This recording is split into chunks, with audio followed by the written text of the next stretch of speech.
Spencer of Bodyshot Performance. So the thought of exercise makes you feel anxious, and what should you do? Well, there are a number of reasons for this. It's actually really common to find that people have anxieties around exercise. One reason might be that you're new to it. You don't know what to expect. You don't know if you're going to be any good, how you're going to get on with it. You really want to like it because you want the benefits, or the doctor's told you to do it, or your partner does and you want to do that together, but you don't know what to expect. Well, that's normal. Just go for it. Find a personal trainer if that suits you, someone who can ease you into the exercise and pace and give you the appropriate type and intensity of exercise. Or just get started. My stepfather's just had great results with the Couch to 5K, so I'd recommend that program, and you can find that on the NHS website. Just Google Couch to 5K. So if you're new to exercise, try and mitigate some of that anxiety by just getting started and start really small. Another reason why you might find it anxiety-inducing is that your nervous system is already elevated. And if that's the case, the worst type of exercise for you is going to be high-intensity exercise. So start with something that's gentle and restorative. Yoga would be a great thing to do.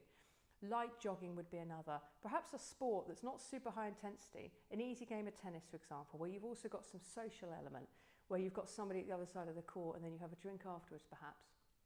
But if your nervous system is elevated, and what I mean by that is you're stressed, you already have high levels of anxiety, your sleep might be affected, your mental health might be affected, high intensity exercise is definitely not the right intensity for you. Maybe it's that you're worried about breathing, and this is something that I hear quite a bit, I've seen quite a bit as well. So if you are worried about your breath, perhaps you've had anxiety in the past and you associate being out of breath with panic or anxiety, that's also pretty common, so start slow. What I do when I work with people who feel that way is we just start with doing a short run.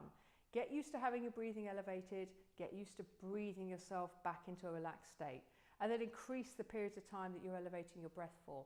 That's really effective, and it just helps you to overcome that initial reluctance to get your heart rate up and your breathing up because it associates with panic. And last thing really is set small goals. If you're nervous about exercise, for example, because you're new to it, set small little goals, and that applies to all the other points I've made as well. Forget your ego. Forget that I ought to be good at this. I used to be good at this. I'm good at everything. Why am I not at this? Because I do see lots of instances of that as well. Forget your ego. That prevents, I think, a lot of people from really enjoying exercise because they think they ought to be better at it than they are. There is no good at exercise, really. It's something that we should all be doing along with plenty of activity in the day. So I hope that's helpful. As ever, if you want to have a private conversation with us, then get in touch, Leanne at bodyshotperformance.com, and I'd be really happy to help you. That's it from me. Talk to you next week.